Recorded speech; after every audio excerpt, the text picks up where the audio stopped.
Olha o povo pedindo bis, os ingressos vão se esgotar, o show tem que continuar.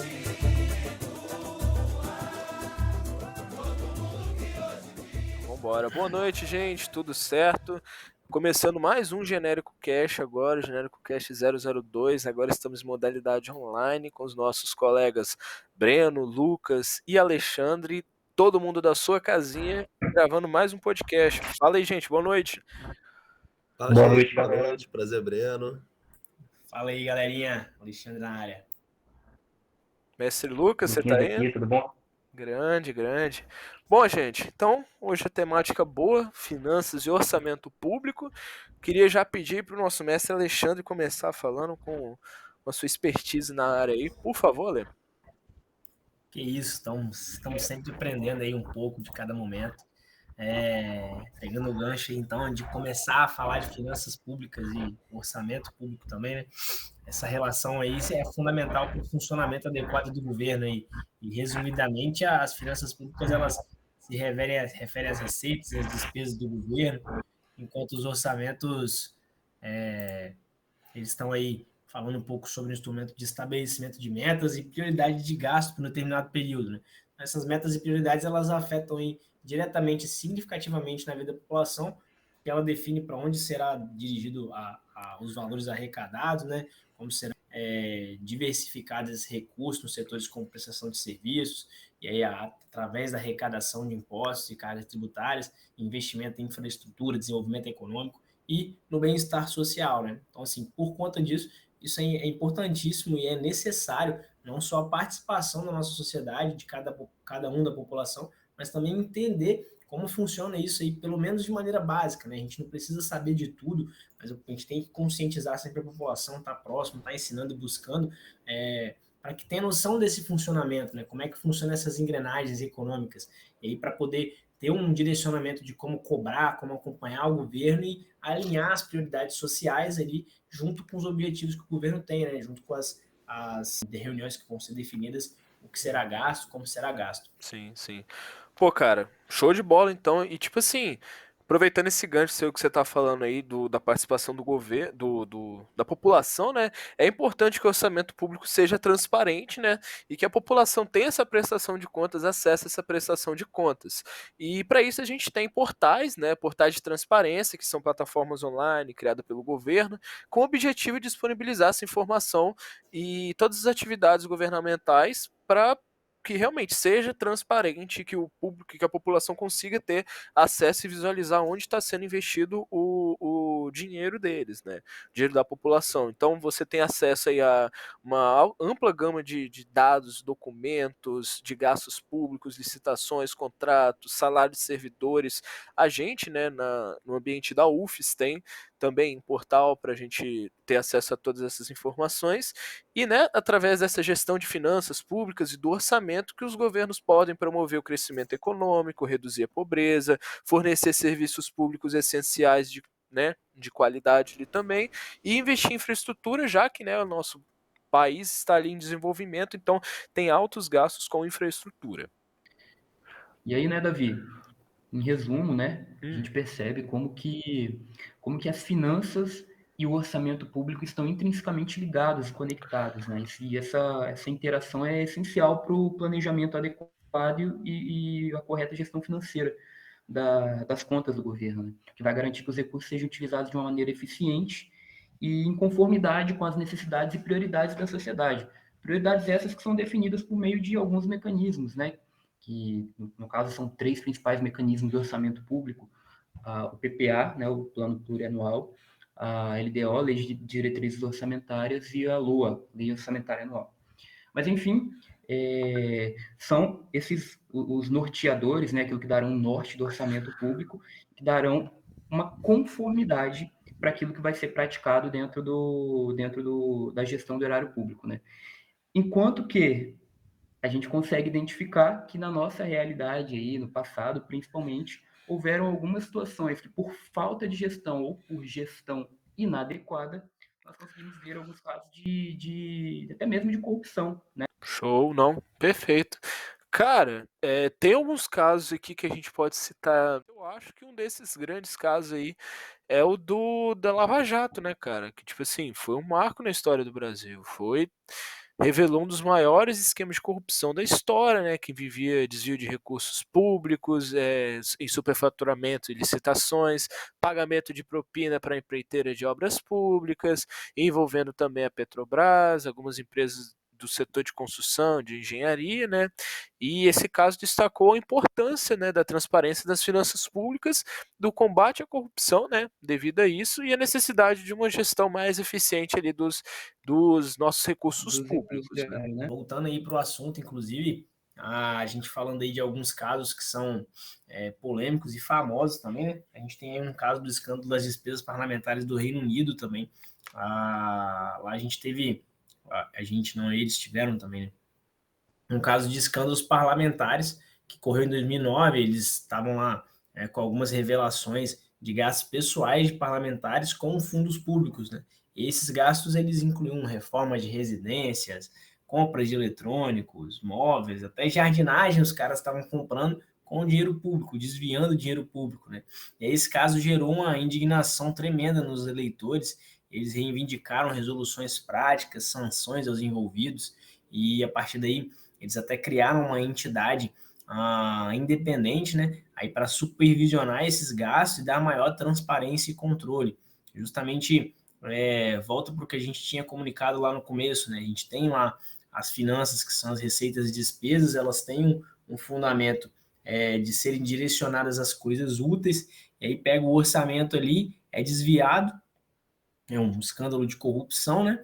Querendo ou não, desviado esse dinheiro para os caras reformar a casa. Então, usa o dinheiro da população que não está acompanhando, não tinha como acompanhar, não tinha tanta clareza nas informações, e está lá destruindo o dinheiro da galera geral, né? Dos eleitores do Reino Unido, gastando com coisa de casa, né? Então, assim, isso é uma vergonha. E aí, essa transparência que a gente falou também no começo é fundamental, porque eles conseguem ter visão de onde isso está indo, para onde isso está indo, e ter um pouco de controle. E eu acho que isso é interessantíssimo quando a gente traz para a pauta também o próprio orçamento secreto, né? Que nada mais é do que um mecanismo para os parlamentares acessarem recursos públicos e destinarem a projetos específicos, sem que haja uma divulgação ou transparência de para onde esses recursos estão indo, né? Não é divulgado, né? Então, está diretamente relacionado às emendas parlamentares, que são as propostas de alterações no orçamento do governo, né, que são feitas por parlamentares para direcionar os recursos a obras, projetos sociais e assim por diante, né? E aí, só que tornou-se polêmico aí, né, desde 2021 para cá, quando houveram grandes liberações de grana para poder financiar esse orçamento secreto, que tiveram aprovações de emendas de maneira muito vazia e sem transparência adequada, né? Então a população tem zero acesso a isso, não sabe como que vai ser levado, tá aí os recursos, quando são obtidos por emenda, eles são destinados a um grupo de parlamentares que vão decidir aonde que eles vão empregar esse recurso. Então, assim, por essa distribuição ser feita de forma discreta e sem divulgação, levanta questões de transparência que a gente não tem nem como dizer, que a gente não consegue nem falar para onde que está indo essa grana, se foi para o lugar que deveria ter ido, né? E aí vem sido objeto de investigação dos órgãos de controle e fiscalização, porque não tem esse controle. Então a gente tem pessoas aí que financiam coisas pessoais, assim como lá no escândalo da Grã-Bretanha, do Reino Unido, e que muito provavelmente tem desviado essa grana, levado para fazer coisas particulares. Isso tem sido também uma forma de compra de votos no nosso plenário lá, e acaba que essas emendas são liberadas de forma a favorecer votação de projetos que sejam de interesse pessoal ou até de interesse de um certo grupo lá dentro, e isso deixa a população refém, porque o dinheiro da população que tem sido arrecadado e recolhido para ser investido para a população tem sido investido em coisas pessoais. E aí a gente tem grandes escândalos aí de corrupção e de pessoas que financiaram coisas próprias aí, galera fazendo estrada em lugar que só passa carro do próprio, e tem N motivos e situações que a gente vê passar no dia a dia e que a gente está aí sem conseguir acompanhar, né? Então, ultimamente a gente tem melhorado isso um pouco, então tem sido mais cobrado, mas mesmo assim a Sim. gente ainda não consegue acompanhar diretamente, né? Cara, a gente tem muito caso, né, velho? Tipo assim, e querendo ou não, você citou esse exemplo aí do Reino Unido, mas, cara, pelo menos, eu acho que a gente tem um portal de. Os portais, na verdade, do governo são muito interligados e tem muito dado, cara. É muito dado que tem. Realmente, porra. Mas, show de bola, cara. Com Ótimo. certeza, esses dados são dados fundamentais para a população poder acompanhar, né? Acho que isso é Sim, sim, o sim. básico, é o básico do governo. O governo ele tem que ser claro com o povo, ele tem que ser claro com a população. A população É, ela tem que estar dentro do que está acontecendo, tem que estar participando. E assim, não pode ser negligente, não pode ter medo, não pode falar, não, tô com preguiça de participar. Pô, cara, participa, vai lá, ouve, conversa, porra. entende? E vai nesse Democracia, né, velho? segmento, né? É isso aí, tem que correr atrás, porque tudo que a gente está mandando para eles em forma de tributos, a gente tem que trazer de volta para a gente, em forma de educação, saúde, segurança, no geral, e esses gastos são os principais ali que o governo tem que ter com a gente, né, como população. Assim, Sim. o fundamental é você ter uma saúde de qualidade, o fundamental é você ter educação de qualidade, seja no âmbito infantil, o âmbito adolescente, jovem, adulto, e ali também o principal também que é a segurança, que você tem que ter esses três pilares da sociedade para rodar bem. Isso baseia tudo Sim. em finanças e orçamento público e assim por diante. Pô, cara, obrigado aí pela fala aí, mas aqui, só pra parar um pouquinho nosso podcast aqui, ó o barulhinho, ó, não é cerveja, tá, gente? Isso aqui é energético, tá? Pra você. Coisa boa. Pô, pra você na sua aula de quinta-feira, à noite, às 20 horas, não estar bocejando por aí, tá? E é isso aí, ó. Aprovo. Obrigado pelo patrocínio aí. Na verdade, não tem patrocínio, a gente comprou mesmo. Mas tá tudo certo. Bom, voltando, vamos lá? Bom, a gente tem muitos casos aí, né? Uma situação alarmante, né, cara? É o dinheiro do povo, né? Mas, assim, trazendo um pouquinho mais isso aqui para dados históricos, né? As funções do governo na economia expandiram bastante ali até mais ou menos no século XX, né? O que refletiu uma evolução dos princípios teóricos, né? A gente tem até aí momentos futuros a gente pode estar falando do keynesianismo, né? E aí a gente viu que existia uma necessidade de intervenção governamental no sistema econômico, né? E como resultado dessa evolução, a gente ampliou ali as atribuições econômicas do governo. Então, os estados modernos, na política de gastos ou política fiscal do governo, elas têm três principais funções, né? A gente vai ter essa divisão, né, que são funções, se eu não me engano, é distributiva, ou o pessoal chama de rede distributiva também, né? Que meio que o dinheiro está voltando, a estabilizadora e a alocativa, né? E essa função alocativa, ela diz respeito principalmente ao fornecimento de bens públicos, que são aquela utilização por um indivíduo que não implica na disponibilidade desse recurso para outros indivíduos. A gente pode usar aí como exemplo a praça, a iluminação pública, o policiamento, as estradas, iluminação pública, que inclusive eu tenho que mencionar uma coisa que eu lembrei aqui agora, mas e existem outros bens que possuem características tanto de bens públicos como os privados, né, que podem também ser financiados pela iniciativa privada, como a educação e a saúde, tanto que a gente tem escolas particulares, escolas públicas, hospitais particulares, hospitais públicos, né. Bom, e o problema central, né, da função alocativa é que o governo precisa decidir o tipo e a quantidade de bens públicos que vão ser ofertados, né, bem como o nível de contribuição de cada consumidor, né, porque não é justo todo mundo contribuir da mesma forma num país com tantas diferenças sociais que a gente tem, né. E nos bens públicos, né, como eu tinha falado, essa questão da iluminação pública, aparece uma figura, vou usar aqui entre parênteses, né, que é a carona, né, que é desfrutar de um bem sem pagar por ele. E exatamente um bem que a gente tem isso é a iluminação pública, que às vezes a pessoa, né, pode usufruir desse serviço mesmo não contribuindo para isso. Então, para evitar esse tipo de situação, o governo tem uma forma, né, que é por meio de taxas e outros tipos de tributos, que torna compulsório esse pagamento de bens e serviços públicos utilizados por toda a população. E a gente tem um tipo de contribuição, que é uma contribuição de serviço de iluminação pública, que é uma forma que o governo encontrou para tentar evitar esse problema. E vale ressaltar também que o governo não exerce essa função fazendo necessariamente os bens e serviços. Ele pode, né, atuar ali como um financiador, como um fornecedor de empréstimos e subsídios financeiros, ou regularizando e normatizando para regular, né, essas atividades econômicas. Isso tudo a gente está falando dessa função alocativa do governo, tá bom? Até em continuidade do que você está falando aí, né, Davi? Você falou um pouco sobre a função alocativa. A gente tem a segunda função que é interessante aqui, a gente está levantando também, que entra até um pouco em complemento àquilo que você falou um pouco mais cedo, né, questão da desigualdade, que é justamente a função distributiva, uma das funções aí do Estado, né? Ela pode ser considerada mais complexa dentre as três que são apresentadas, e ela ocupa uma posição de destaque na determinação da política fiscal e dos pagamentos de transferência de renda, né? O objetivo dela é justamente distribuir a renda, a riqueza da população de modo mais equalizado, mais equilibrado, né? Visando justamente minimizar as diferenças que existem entre os diferentes estratos da sociedade.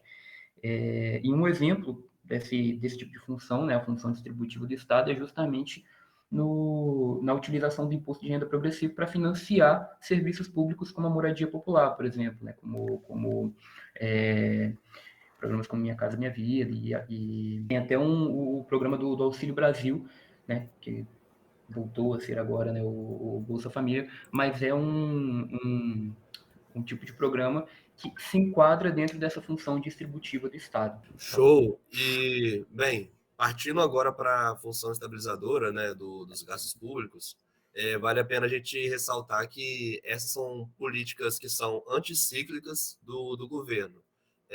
E aí a gente entende que em períodos de recessão econômica, essas políticas elas aumentam os gastos públicos e os investimentos, e isso diretamente ou incentivada, né, pela iniciativa privada, com o intuito de meio que reverter esse ciclo depressivo da economia do mercado. E nesse contexto, o governo ele pode ou não adotar medidas que são expansionistas em momentos de crise, numa tentativa de incentivar a atividade econômica, por exemplo, com a redução de impostos ou taxa de juros, né?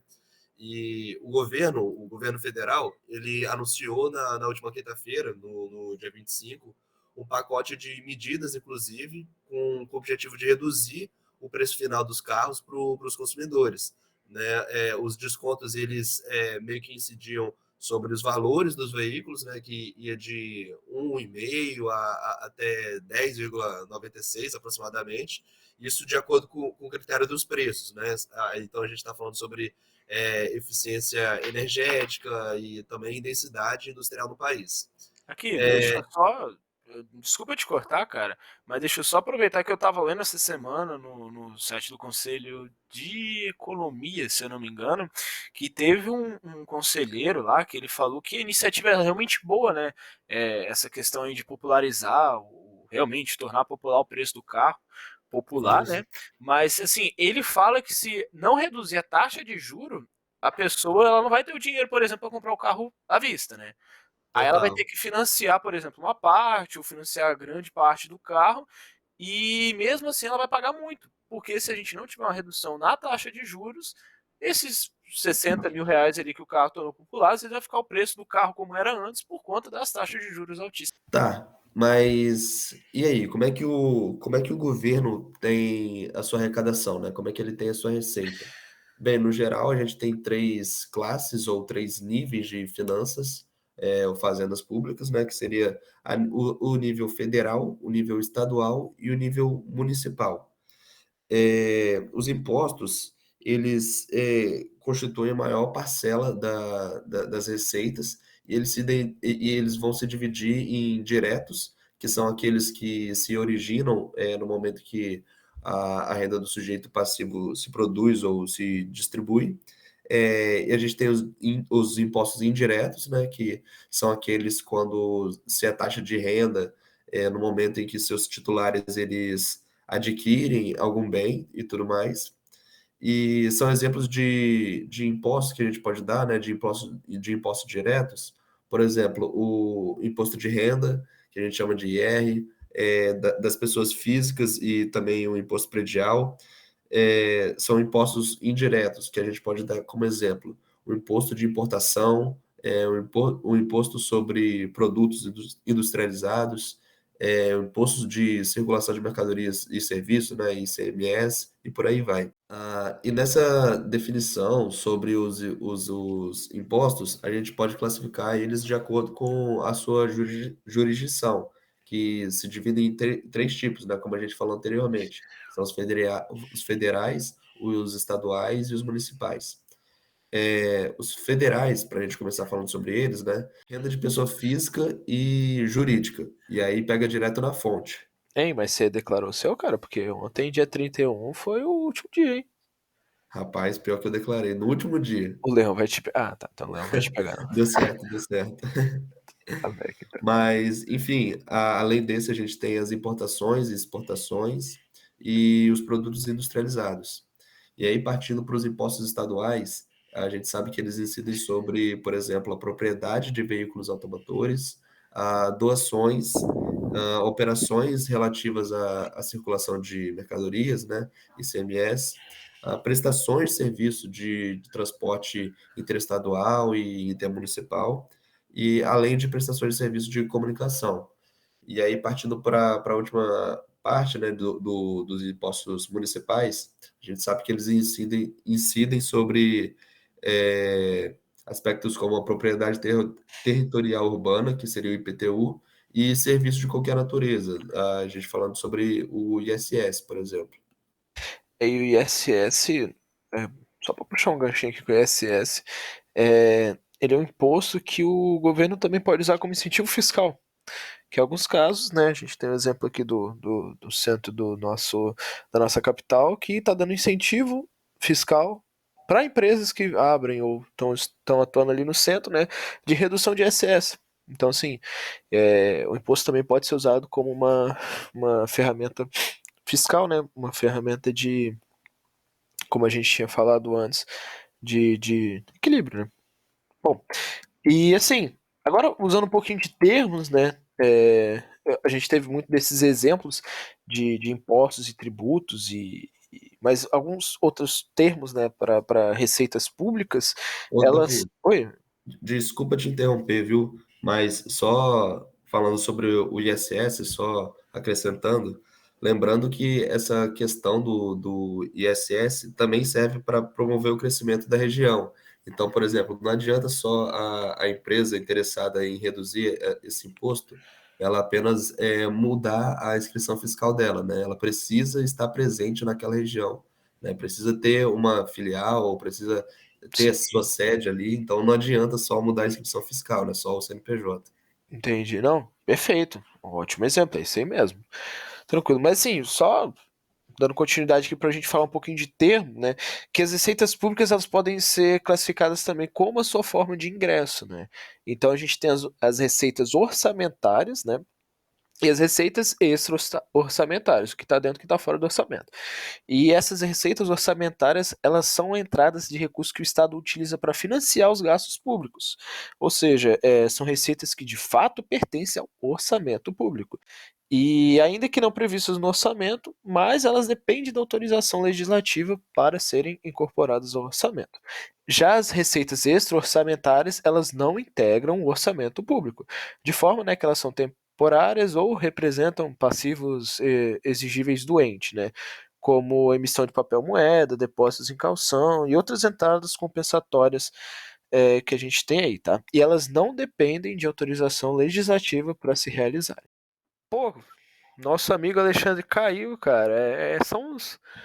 os problemas que a gente teve no EART também, né? Mas tudo bem, né, cara? O podcast online tem dessas. Mas então a gente vai dar uma encerrada por aqui, porque agora a gente vai trazer assuntos polêmicos, atuais e muito, muito, muito bem recentes, né? Que é viável a gente discutir em sala de aula. Então, para os nossos erros do podcast aí, gente, dá uma despedida, porque agora o pessoal vai falar aí. Valeu, gente. É Até daqui a breve. pouco.